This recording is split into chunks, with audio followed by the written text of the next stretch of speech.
for 11/6/2025. The topic here today is kind of picking up on where we left off last night. Last night we were talking about coincidences versus intentional coincidences, because the tweet that I posted regarding the UPS plane crash been viewed like 470,000 times in a little over a day. I don't know if that's considered viral, but from my perspective, the size of my Twitter account, it's kind of significant. And what I honed in on were some elements that showed a lot of fascinating coincidences between that crash, Cheney's death, the new New York mayor, his opposition 11 stuff all over X, the event itself being heavily 911 coded. And so we came to the agreement that, definitionally, yes, these are coincidences. That's what we're looking at here. But the question, intentional coincidences, or are these just random? And if you don't pay a lot of attention every day, if you're not engaged in any kind of rigorous study, empirical research, documentation, and think tanking, you might miss the fact that this is more common than not. And what we're looking at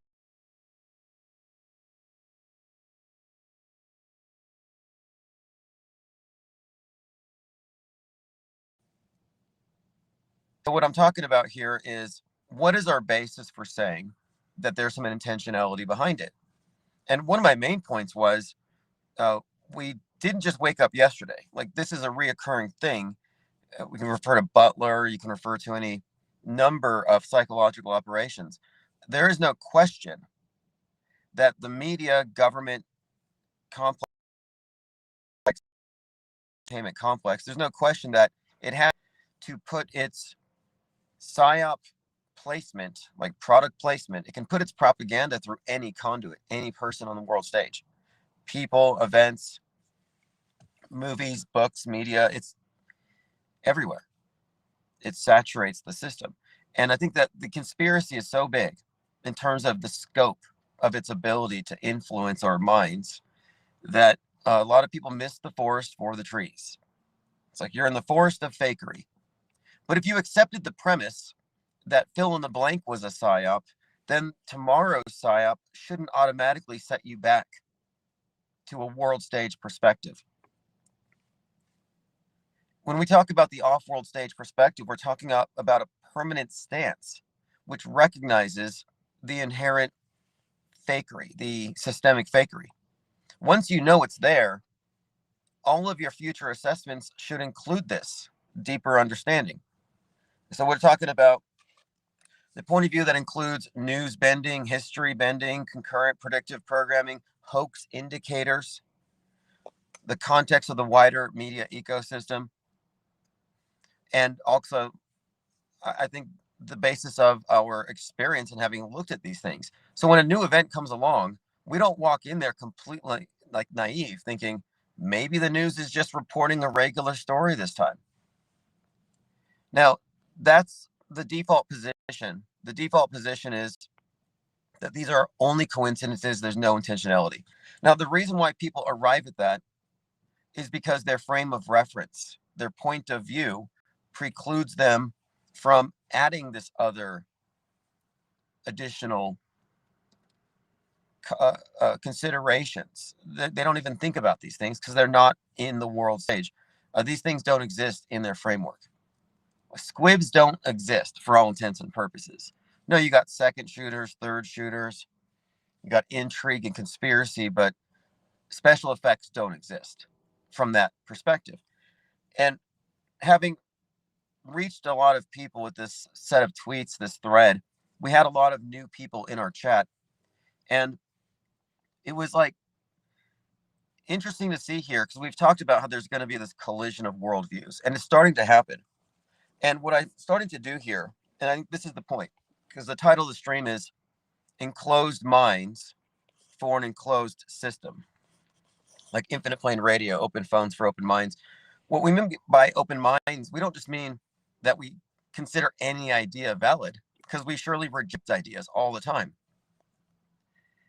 Open-minded refers to open inquiry. We don't have a closed informational system. Our perspective isn't blinkered by some pre-existing framework, which leaves us at the point of not having a model, or our theoretical model is not necessarily taken as the absolute truth. There's some, when it comes to science, when it comes to journalism, we shouldn't be too settled on anything because of how often new information requires you to change your previous conclusions.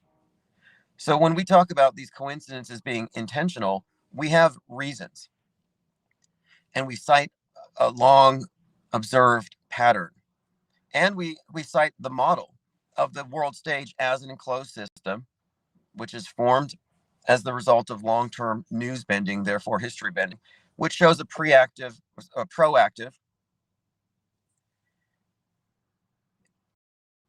sort of, I guess, call it manufacturing of history. So that's what I'm saying here, is that our perspective includes this fact. If you know that significant historic events that affect the global media ecosystem, if you don't know that these things are actually staged, planned in advance, then you're not going to agree with what we're saying. And your responses will be, you're just connecting dots, pointless dots. Someone said I was hyper dot connecting, but this person also believed that Charlie Kirk wasn't dead, but that he faked Netanyahu. And I'm like, you're one foot in the matrix there. You're including fakery, but if you look at the bigger context, the rest of the story falls apart. And I cited the continued role of Erica Kirk on the world stage and the significance of that in the implication that Kirk too was merely an actor. So that's what we're getting at here is when we talk about the enclosed system, it limits your ability to discern what's going on because it leaves pertinent factors out. That's one part of it. But the other part of it is the enclosed mind. The enclosed mind for the enclosed system here refers to the perspective that you take. Like ChatGPT is a closed mind. It's enclosed. It's enclosed by guardrails. It can't go certain places. And that's by design. That's so it aligns with the world stage. It aligns with mass media and the consumption of things. It doesn't contradict. It's not a threat to the system. It's not going to tell people this stuff. And the people who adhere to the world stage perspective have acquiesced to the closed mind, the model they've been given. Anything outside of that isn't even processed. And what they tend to do when you call them out as being mere believers rather than understanders or knowers, when you make this distinction between they don't actually know, they just believe it, they tend to get triggered and mad, and they become defensive of their belief system, which isn't even theirs. Their belief system was handed to them by the system, so it's not even theirs that they're defending. So I said they have Stockholm syndrome at best. At worst, they're propaganda mules. When someone comes along and I kick them out of the chat, this happened last chat because they kept on insisting that I wasn't being open-minded by thinking that maybe he was killed because he was about to stop taking money from Israel. I'm talking about Kirk. And I'm saying, no, the definition of open-minded in this context would mean you go outside of the enclosed system. And the system always claims everything is merely coincidence. That's the default position. So asking me to take the default position to be open-minded is a little misguided, because having gone outside of that de facto explanation is what makes you open-minded. So the media is an enclosed system, but the off-world stage goes outside of its boundaries. That's what makes the off-world stage perspective qualitatively different. So I can talk to this person, and I know we're not going to agree. And we're not going to agree because that person is guardrailed. They've internalized the guardrails. They've internalized the parameters, and they cannot therefore arrive at truth. And when it comes to people who have that point of view, they're underinformed. they don't have enough information to arrive at the right conclusions. So their opinions are dismissible.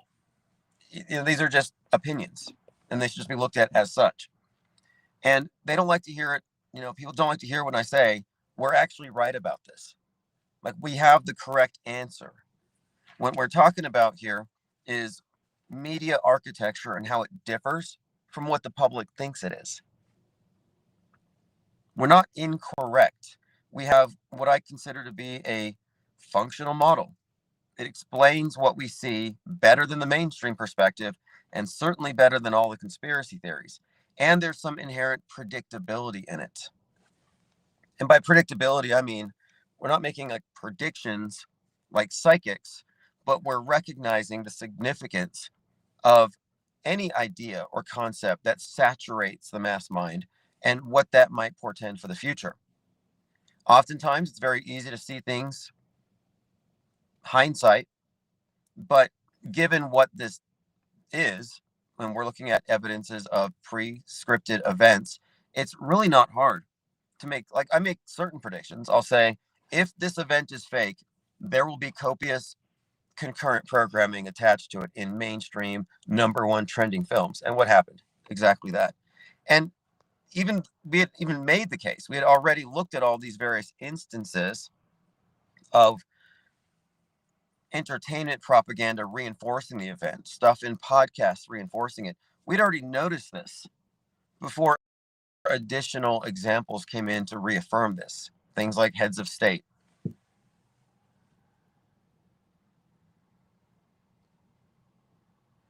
And by the way, we're going to be using phones very soon. So if you like the open phones, I had a test yesterday and it seemed to go just fine. And the way it'll work is you'll call the number. I'll answer my Google Voice right there on the laptop. And from what I hear, it sounds just fine.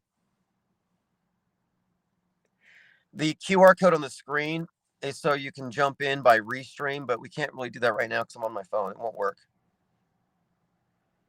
I do have a painting of a cyborg penguin. If you want that, I put a QR code. So now, the other thing that I'm trying to emphasize here is that you have to be able to define or label everybody's position accurately. And people hate labels if they have something to hide or they're insecure about their position and they don't want to admit that they're wrong. But we need to really force labels onto people.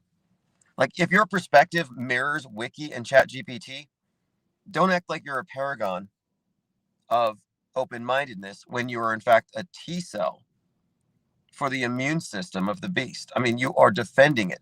So the person who's challenging our proposition about prefabricated history is therefore advocating for the default position, the mainstream. So if you're against us, you're a mainstream advocate, and you should at least own it. You can't claim that, no, I'm actually above all this. I'm just trying to be fair. It's like, no, you're not. Because if your default position corresponds to the mainstream paradigm, you are therefore in defense of it as though it's the default. And what I'm saying is that it shouldn't be treated as the default. That's an appeal to authority that it doesn't have, that it hasn't earned, that it has continually betrayed, if anything. And we need to be able to call someone out. So if you're saying, hey, all these coincidences with the airplane, Dick Cheney dying, the mayor, the 9/11 coding, the 9 dead, 11 injured, if you say that's nothing, there's nothing to see here. Well, one, you agree with us it's coincidental. You're just denying there's intentionality. If that's your position, I'm just merely going to have to point out that, yeah, you have the mainstream position. You're advocating for mainstream. We're not mainstream. Like, we're not the same. So you're not going to get us to agree with you because you don't include the aforementioned news bending, history bending, predictive, concurrent content, hoax indicators, and the wider media ecosystem, which would indicate it being a hoax, such as not just the media, but also the political agendas that are implementable practically immediately with every one of these things. So if you don't have the wider perspective that goes outside of the mainstream parameters that only reinforce its lies, then your opinions aren't really going to reach us. We're just going to study you as an anthropologist. This person is programmed. They're reinforcing state lies because it makes them comfortable. And we make them uncomfortable because we're going out of bounds. But again, just to reiterate, we're correct here. And if we weren't, we would have auto debunked. I mean, we're consistently testing our own claims. We are evolving our quote model and have been for some time.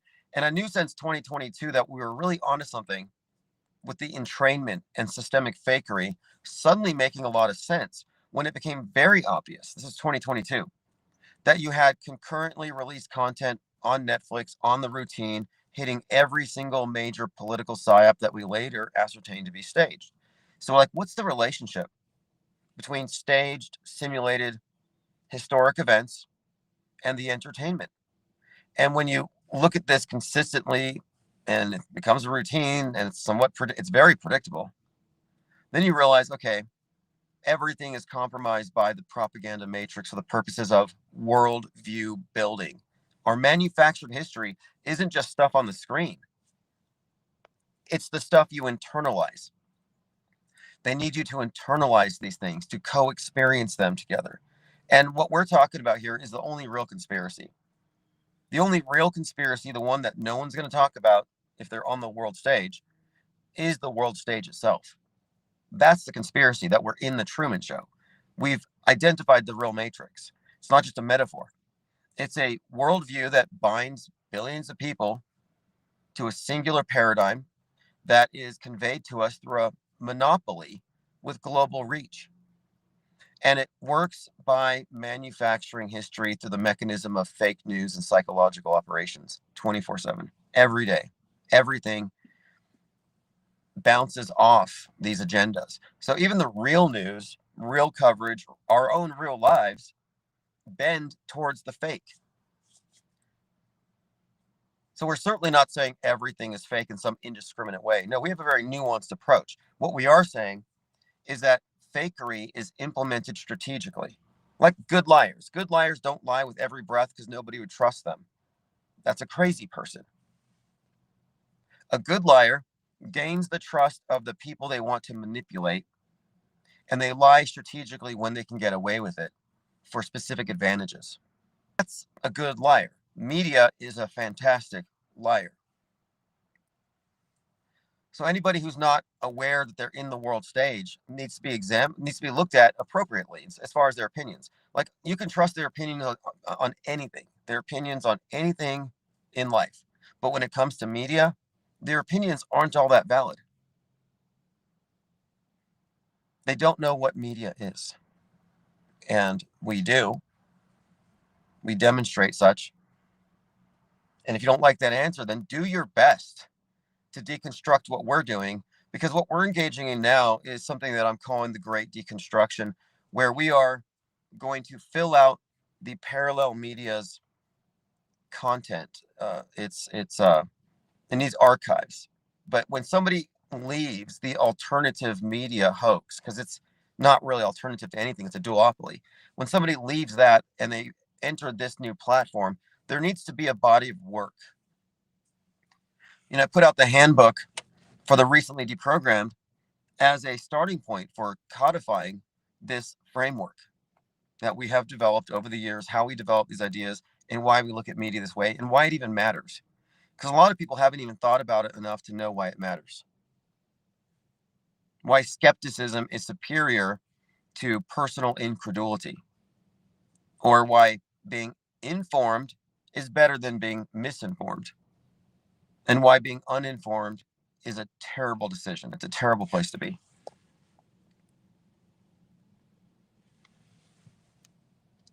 So again, we are bouncing off of the recent discussions about how the things that we're pointing out are indeed coincidences. Our only point of contention now is whether they are intentional or not. We supply evidence plenty that these are indeed intentional, predictable, and it's systemic, indicative of staged events for reasons that we have described, the reasons why they fake these things. The ones who are saying these are merely coincidences, don't pay attention, What is their basis for rejecting these other claims? They haven't looked into it. If they have, write it down, post a blog, explain to us the Erica Kirk conundrum and how her world stage appearances perfectly aligning with the Hulu character doesn't indicate that Kirk was similarly an actor. Like I'm saying here, that we don't really even have room for ambiguity. If you're like, I don't know if it's real or not, okay, well, then you're lost in the fog. That's a world stage position, to not know, to be confused, to not be capable of arriving at conclusions by yourself. We are arriving at conclusions with very, very good reason, but they're always open to be challenged. Change my mind, prove me wrong. I mean, it would be nice if I was wrong and somebody took the time to prove me such. It's like, hey, you're wrong. Okay, I can go do something else. I can get a new hobby or talk about something else. But no, we're actually onto something and have been for some time. And we are refining our methodology and it's not going away. What we're doing isn't going to stop. And the fact that I threw out a tweet after looking at the plane crash for 5 seconds and it has nearly 500,000 hits says that maybe I'm pointing at something that's not really so easy to dismiss. And the people in the comments have no clue what they're looking at. But the fact of it is, it's notable. It's a notable coincidence. And the coincidences in that UPS crash in itself are highly significant. But then you throw in the subsequent stuff with the mayor, the 9/11 imagery, and Dick Cheney, and it all kind of ties together in a big package. And the question is, well, why? What's the purpose? Well, I have a few ideas about it, and that's what we discuss. What we're discussing here isn't, is it real or fake? It's generally, why did they fake this? Why did they stage this? What's the utility behind this event? And we recognize, too, that we don't always have the answers all at once. It's pretty much safe to wait like 33 hours before you rule something fake. We don't jump to conclusions. Mainstreamers do. We don't take conclusions that evidentiary support or are dismissive of the available evidence. We are a think tank. This isn't some echo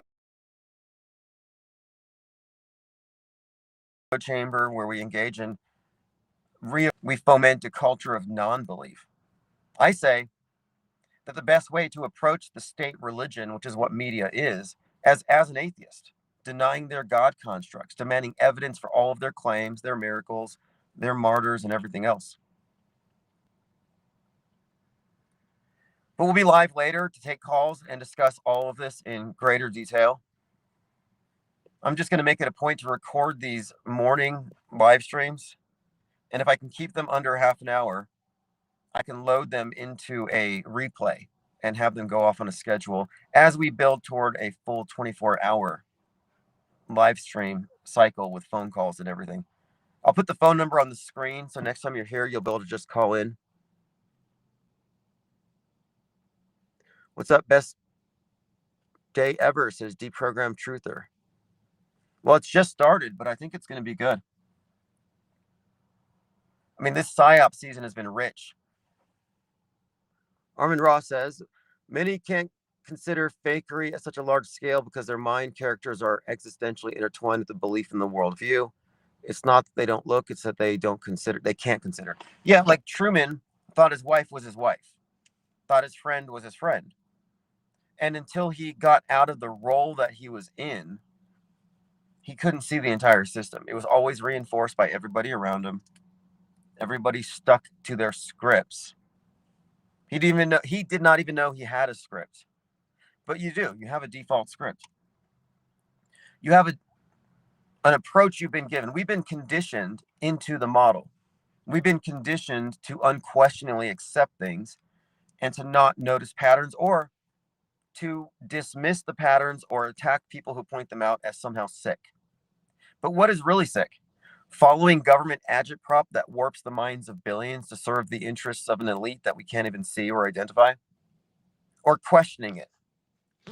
Like I've often said, too, that the media skeptics don't only have the intellectual high ground in this conversation, but we do have the moral high ground. We're not defending agitprop. We're not defending paranoia-inducing conspiracy theories fed to all the people who would otherwise figure out this thing was fake. I mean, this is, in fact, psychological warfare. You could just tone it down and say it's just emotional abuse. The government is emotionally abusing us and engaging in coercive control. And you're going to defend that by coming up against us, asking us to reconsider if maybe we're wrong about this and it's all really just pointless, meaningless, disconnected coincidences. Nice try, but that's the default position. You don't think we understand that? You don't think we live by that most of our lives? We have diverted out of the closed system with its built in assumptions that don't allow anybody to have a perspective that challenges the veracity of any of its claims. But no, media is a liar. And it always will be a liar, always has been a liar. It's going to lie tomorrow. So some big event's going to come in tomorrow. We're going to question it. And the usual suspects are going to come along and say, why are you questioning the liar? Well, because it's been lying to us this entire time. Why do you think you even walked into Trutherville? Why are you listening to non-mainstream podcasts? What brought you into YouTube to hear non-conventional points of view? It's because you know it's a liar. But this is what happens when you go further than the herd. We're trailblazing something new here. We're outside of Trutherville. We've defined Trutherville as a perspective. And that's important. You can't separate from it until you define it. You got to define the model itself. You got to define Normieville and the people who are there. You got to define Trutherville and Woketown and recognize those perspectives and how unchangeable they are. Thank you, Frank. Appreciate that. King Nirvana says miracle neck bone thugs in harmony. You know, you could make that with, I guess you would have to use Sora. No. Suno, Suno .ai makes music. If you were to ask it to make a song in the style of thugs and bone thugs in harmony and throw in magical neck, it would give you probably a pretty good song. Miracle Ear 4547. Yeah, we ought to have some songs made about like the 9/11 passports too. But Trump's ear, that's epic.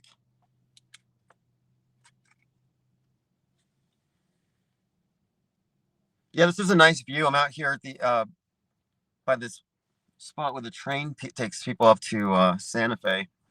Nice quiet place. I've been doing plenty of charcoal sketches of these cottonwood trees.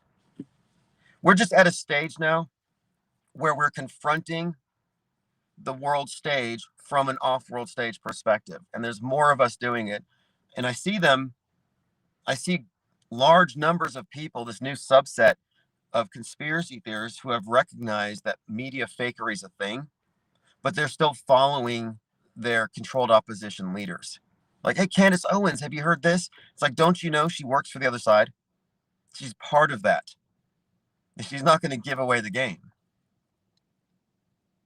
So what we need to do is we need to reroute them.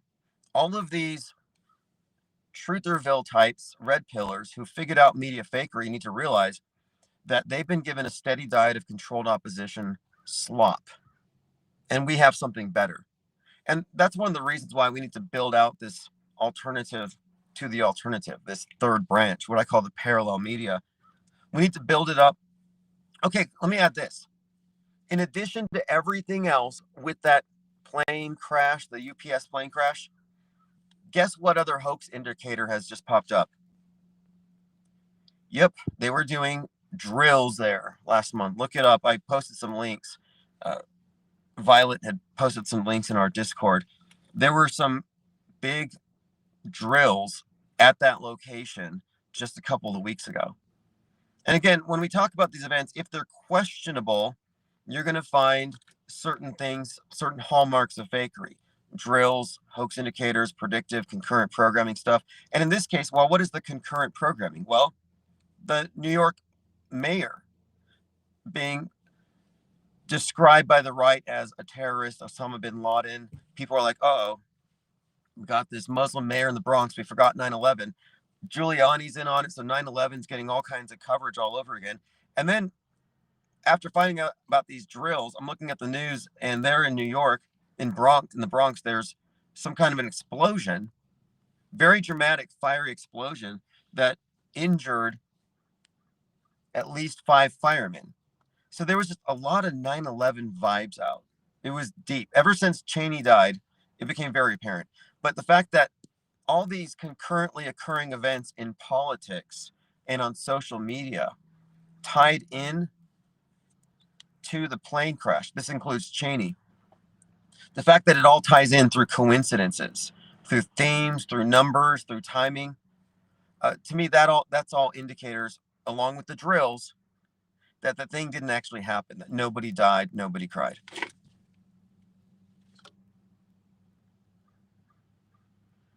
What's up, X32? Thanks for joining. Mizell says, I forgot to take that train. Yeah, if you ever come down, I think it's a good option. You can, because Santa Fe is a pretty big art market, and the drive over there isn't all that pleasant. I take the train.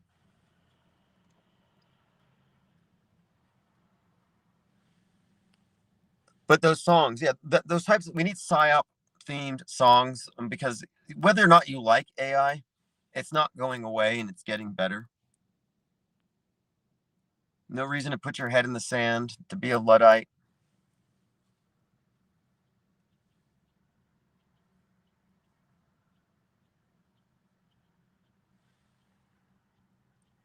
Truman B says there's been a ton of 9/11 damage control videos flooding social media showing CGI jets in the background. Well, what struck me was after we made the 9/11 connections, then the death toll rose to 9/11. Then the New York, as in 9 dead, 11 injured. Then the mayor of New York gets in, and suddenly Twitter's flooded with every single right-wing influencer saying 9/11 is going to happen again. I saw the Twin Towers every other tweet for hours. So again, you can't really call that a coincidence. What you can call it is an influence operation. So the plane crashing was tied to the new mayor, was tied to Dick Cheney's death, and of course to 9/11. And we're just scratching the surface here. But again, the fact that it was preceded by a drill, that's a nail in the coffin for me. Nobody died. I was kind of joking when I said that it was a 9/11 themed Viking funeral for Dick Cheney, and they sent him off in a burning plane. Like I said that jokingly, but honestly, it still makes a lot of sense. Like, how was that thing not a nod to Dick Cheney, the architect of one of the greatest psyops of all time? I mean, I don't think he directed it, but I think he was part of the implementation of it. I still think it was a Kubrick production. And who knows who else was in? Who's rubbing shoulders with Kubrick? I mean, John Frankenheimer. Then you got numerous authors.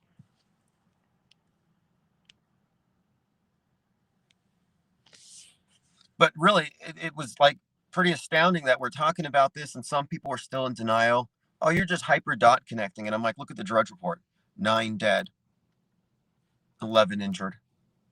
And I put this tweet out, 500,000 hits nearly. And since then, I've seen numerous other people uploading videos, starting off with my initial observation. The UPS flight 2976 correlating with the 9/11 death toll, according to the FBI websites, 2976.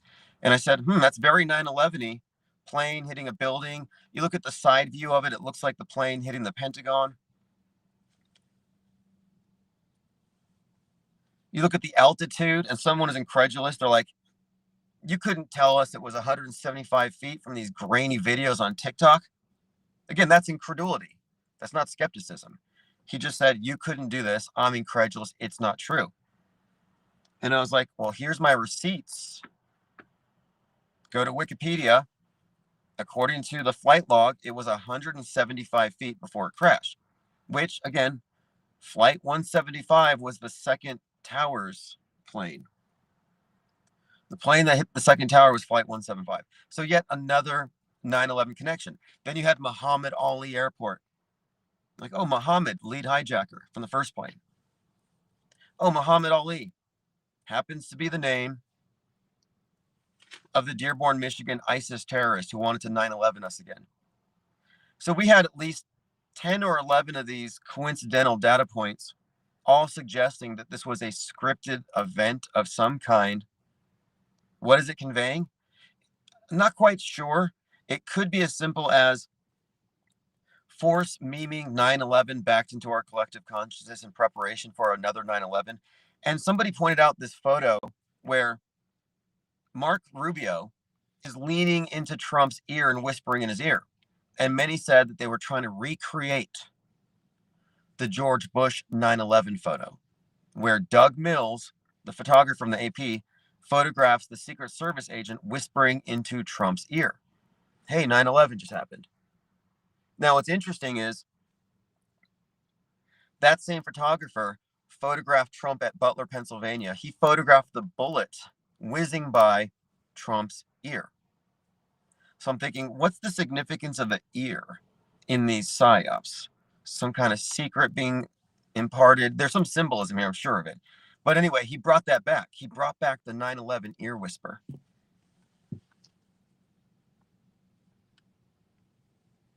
Yeah, Dick Cheney was played by Christian Bale. They're exactly 33 years apart. Bale was 44. He was 77 at the time. Perfect costuming. I mean, he looked more Cheney than Cheney.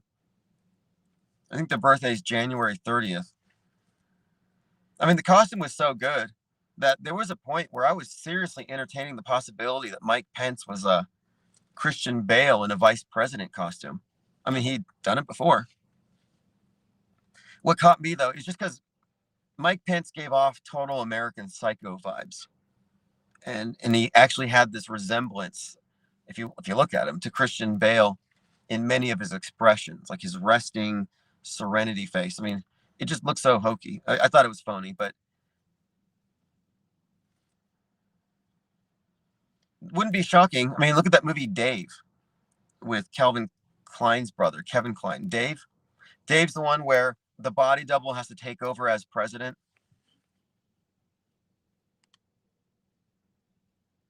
Yeah, Frank Moore, that's right. He said Bale also played Pence very well.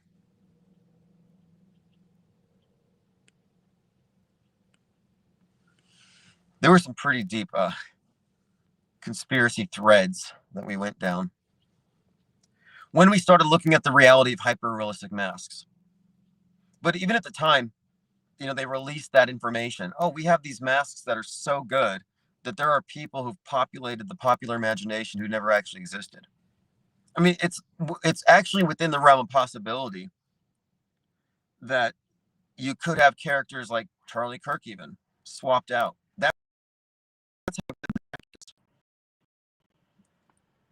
this predates the CGI stuff. This predates Snapchat generative AI.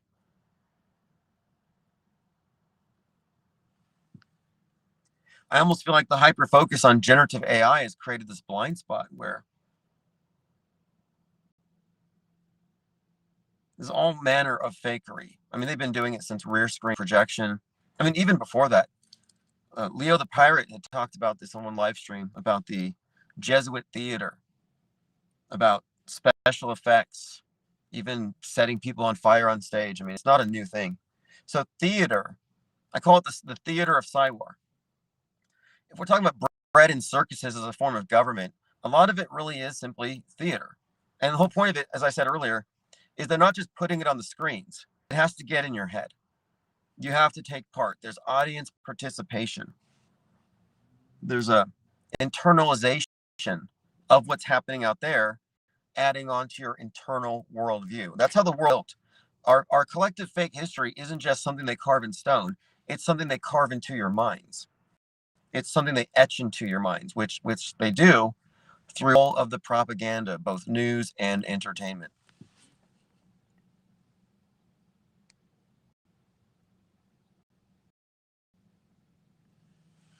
All right, so we've been here about 40 minutes just talking again about, we're not in disagreement with those who say it's coincidences that we're pointing out.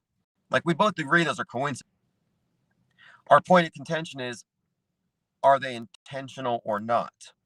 And some people here and there will still say these were done by God or the simulation, because they can't believe there's a lack of intentionality, but they can't figure out how man did it. Well, that's where we can explain how man manipulates man with complicated psyops and this wide dispersion of propaganda messaging in a very concerted way. It's very compartmentalized. And what we've been doing is we've been decompartmentalized. I happen to like that word, compartmentalize, because it seems to describe how this system works. System everybody's in, but then you have the split down the middle, and it is polarized. It's designed that way, so you will be drawn to either sides if you're not apathetic or just happy with life and you don't care, which is not a bad place to be. I mean, I really don't think it's a bad place to be, to not be aware of the sign war if you don't care. It's healthy, in fact. But not everybody's reached that level of indifference. So you're automatically going to compartmentalize yourself. That's just human nature. But then beyond that, there's subsets. There are areas of belief on the fringe that put you even into another compartment. And each of these compartments has its own set of presuppositions. And that's really what we're up against here. Our objective here is to confront the major internalized guardrails that keep people in Trutherville on the world stage. Not that we're trying to save souls, we're not trying to save minds, but we are trying to aggregate from those who've already figured it out most of the way. And we don't have the time, resources, or the inclination to try to convince people that we're right and bring them in. No, there are people who've already figured it out, who are noticing things. We just got to point out to them, and I'm going to engage them with the help of AI agents. But the basic question will be, you recognize that what you observe, what you perceive, will never be validated or acknowledged by the controlled opposition. If you want to have it acknowledged and you want to study it, you're going to have to exit their framework. And then we introduce the concept of the off-world stage. Because if you don't leave the off-world stage and you're cowed by what is essentially peer pressure, you're going to look at what we present and your mind's going to refuse to process it. And you're going to say, oh, it's just a coincidence. There's no deeper meaning. And you know what that reminds me of? It reminds me of Westworld, who are the people who are programmed to believe in the simulation that they're in. That's the whole point of it. They're programmed to believe they're in a simulation, so those who aren't in the simulation can come in and do whatever they want to them, because every day their minds reset. So in Westworld, when somebody who's programmed sees something that shouldn't exist in their worldview, they have this, it's almost like it's a programmed response where they always say, that doesn't look like anything to me. And then they erase it from their mind. So I show somebody a list of coincidences. I explain to them the world stage as model, the long-term agenda behind fake news, and proactive creating of history. We describe these things. We show them empirical research, the predictability of our model, and their only response is, that doesn't look like anything to me. It's like, okay, well, you're a synth. You're existing in an enclosed system, and you're staying in it because your mind has adopted the program that is suited for it. Enclosed minds for enclosed systems. And I'm just bringing this up because we're opening phones again. And the open phone lines were always described as open phones for open minds. And so by open minds, we don't mean people who believe just anything, because a lot of ideas are rejectable, ignorable, dismissible, lacking substance. But by open minds, we mean that our perspective isn't blinkered by the same guardrailing that keeps ChatGPT and Wikipedia in line. Like, we're not with the program. Somebody said here, all the world's a stage, William Shakespeare, Truman B. Yeah, I'm reading this book right now, and there's a slight change in it. All the worlds are a stage, from the Boolean edition of As You Like It by William Shakespeare. So this book is a science fiction, takes place long into the future. So there are multiple worlds that share the same entertainers who tour the galaxy. Again, it's science fiction, but all the worlds are a stage. But it's from As You Like It, yeah. even though I recognize that science fiction is largely how conditioned us they've conditioned us to accept our modern paradigm. A lot of it is syncretized science fiction built into the old traditional worldviews. I still like science fiction for some reason. I think space travel's preposterous, but I still like these books.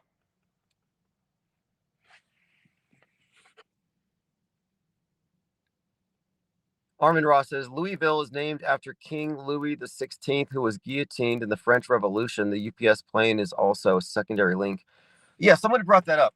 They said you got the Louisville plane crash, and they also mentioned Alejandro Kirk, Louisville Slugger, breaking in its neck, the last pitch of the game. Was that a Louisville Slugger? I was trying to get some details on it, but I'm like, okay. Again, when you look at these events that are scripted and staged, you find this internal consistency throughout the various facets of it, the names in particular. I mean, speaking of coincidences, we were just pointing out the ridiculous number of headlines with Alejandro Kirk that ambiguously seem to also refer to Charlie Kirk. It's like Alejandro Kirk, pain in the neck. Kirk hit by a ball, has to get off the stage. You look at the picture of him, and you got the Gatorade dumped on his head, and it looks like it's pouring out of his neck. So we're looking at this, and we're saying, okay, this is weird. It seems like they're using this guy Kirk to reinforce the same memes and headlines. There's some kind of, like they did with Charlie Sheen, with his comeback on 910. Just as Charlie Kirk was on his America comeback tour. And then Sheen's on with Joe Rogan, top podcast in the world, talking about what? The JFK assassination, Lee Harvey Oswald, and about how he was sniped from a balcony by a projectile and hit him in the head. And Rogan said, that was a great shot, about Charlie getting shot in the head. And then he's like, uh-oh, Charlie Kirk just got shot. So what I'm pointing out here is that it appears to be that every single platform out there can be used to inject their propaganda messaging into the mainstream. It's an echo chamber effect. It's concerted messaging. So concerted messaging is another concept that we have described here. We noticed it last year with Black Myth, Monkey King, Monkeypox, Bad Monkey, Chimp Crazy, and 28 years later, Civil War, King Kong, Planet of the Apes. We were looking at this recurring theme. And the theme was they're associating right-wing rage from mind viruses caught on the internet with the rage monkey archetype from 28 Days Later.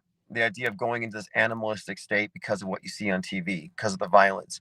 So we had noticed this concerted messaging.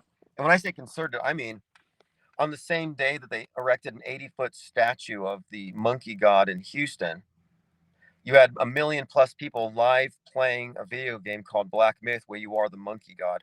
So we just noticed this stuff. So what we had done is we had associated this mind virus, this violent mind virus rage with the monkey messaging was being injected everywhere.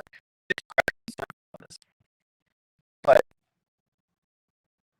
having looked at all of this, then I watched a Superman movie, and the Elon Musk-like character Lex Luthor was a man as a call center full of millions of angry monkeys, trolling people on Twitter, rage baiting. So we're not wrong in picking up messaging that's being put out there. And a lot of it's archetypes, a lot of it's symbolism. But these things in the sense that we are analyzing it like subs in a film. And there is a subtext that they put into Psyops. There's a subtext in these big staged events that often comes to us through entertainment. The big theme, what does it really mean?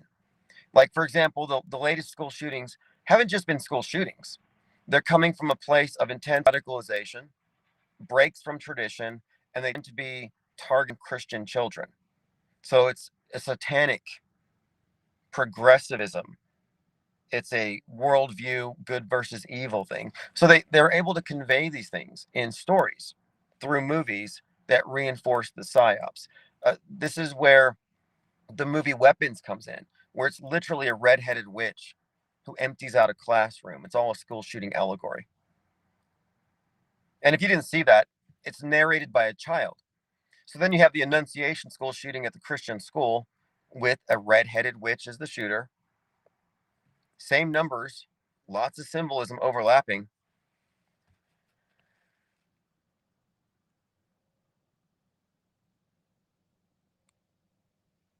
And I went to see that movie because I knew it had to do with the Annunciation school shooting.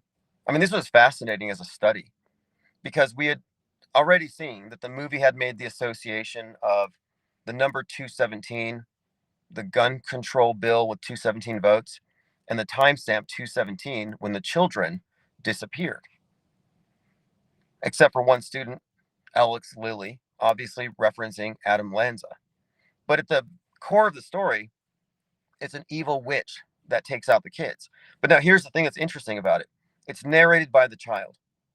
So then the Annunciation school shooting happens, and guess they brought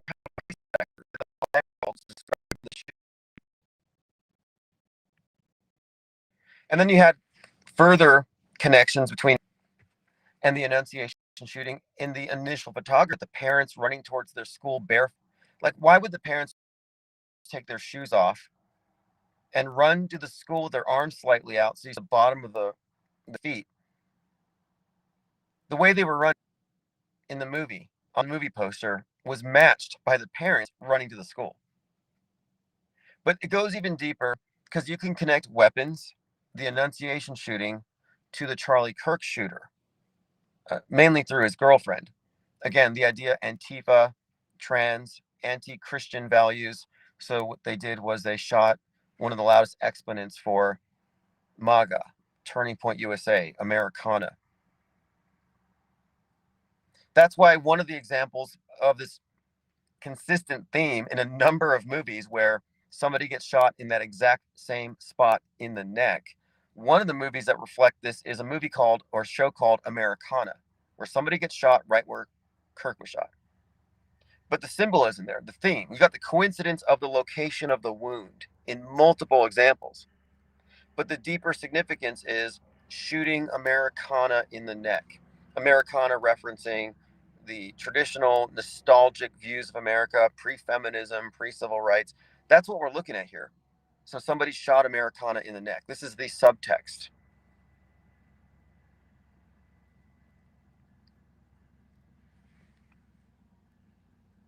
Let's Go says, I love how your dashboard and windshield looks like you're in the tank. Yeah, eventually this will be. I just got to get a turret. But no, we're mobile. And I was talking to someone about this yesterday. I'm almost at the point here, once I have a 24/7 stream operating remotely, that it won't matter if I'm in the office or I'm traveling. We will be able to maintain the larger streams and call in schedule and everything else. I mean, there's a few minor upgrades, like a new laptop would be helpful, but these aren't things that need to be obtained right away. Like, this is a work in progress. The point of it is the think tank has momentum. We have a pretty clear agenda, and I'm finding that the more we're engaging, the more we're advancing, because we have to deepen our own positions, and we have to identify the positions of the others who don't even know their positions. They do not know their perspectives. So when you call them out on their opinions being baseless, they're like miffed about it. But it's like, you do realize that your entire set of opinions was handed to you by a bunch of controlled op and mainstream sources. And you can make up your own mind from those options, but it doesn't mean you made up your own mind. They provide the illusion of options, but they're all reaching the same conclusion. I mean, one of the most clear examples I've seen lately of the Hegelian dialectic is this new term that's come out. Because I've said for years now that chemtrail belief, anti geoengineering, is climate change for the right wing. Well, now the new term is climate trails. So the chemtrails causing climate change. It's a fusion. But I've said for a while, it doesn't matter if you believe in geoengineering or climate change, whether you're scared of CO2 or you're scared of secret weather modification. In both these instances, you're in agreement with the other side that man is destroying the weather and something must be done. So a lot of times they don't care how you arrive at the conclusion, left or right, out of fear or out of a greed or gain. Like there's always like pleasure or pain, various ways to influence you. They don't care as long as you get there and you accept the premise. And if you're on the world stage, you're in the duopoly, you're accepting every premise. Like you can debate all day about who killed Charlie, but you accepted the premise he was killed. That's all they care about.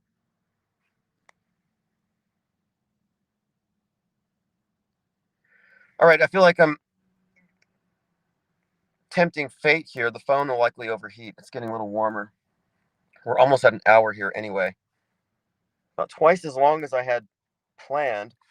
But again, the main conversation today was the people who are operating within the enclosed system have enclosed guardrailed minds, and their opinions need to be identified as such.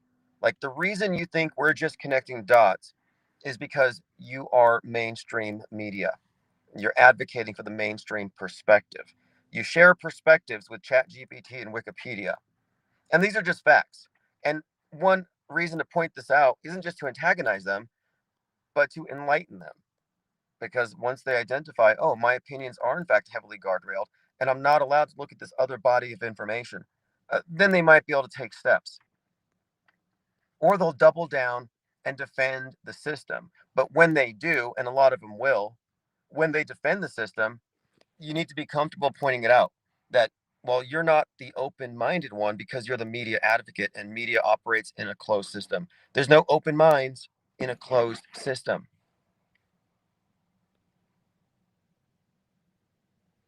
You're not deprogrammed if you haven't identified the program. And it's not like we have a monopoly on deprogramming.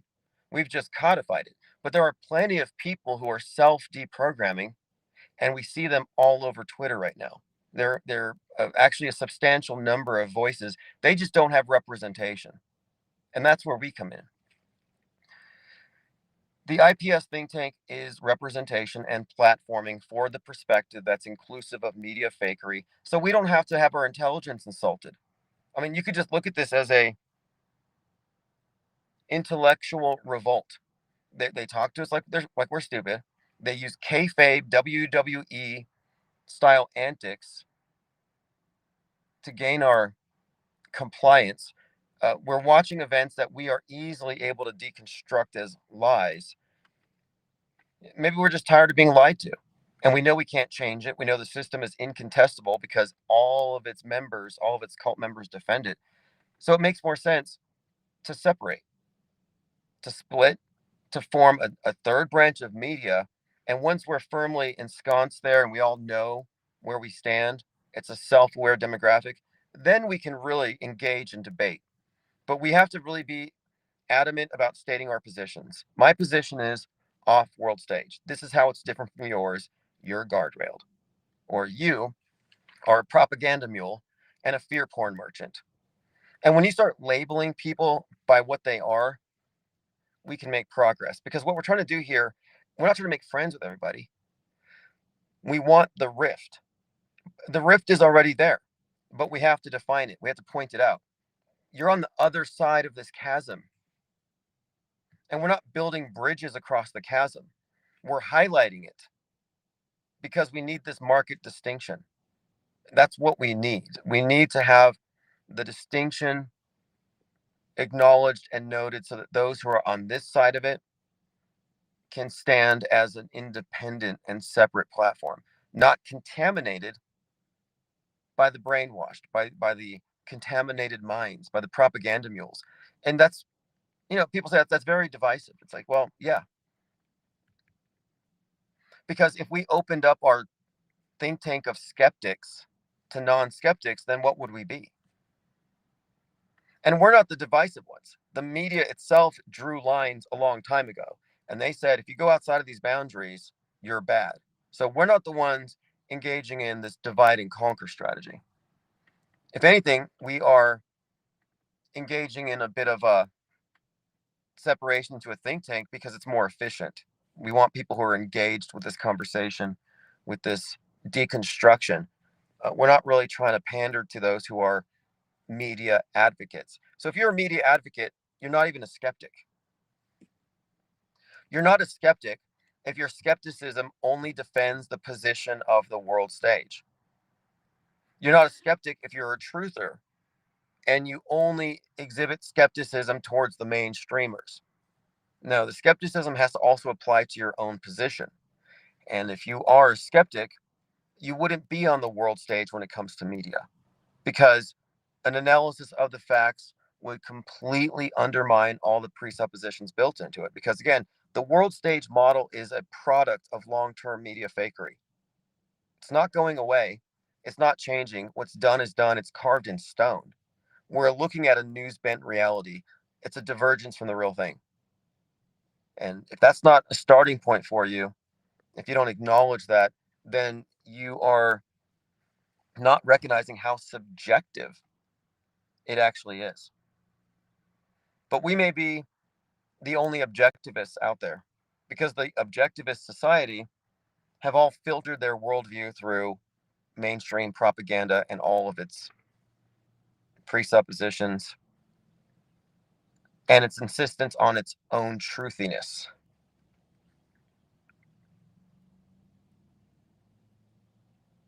All right, I'll see you all in Discord.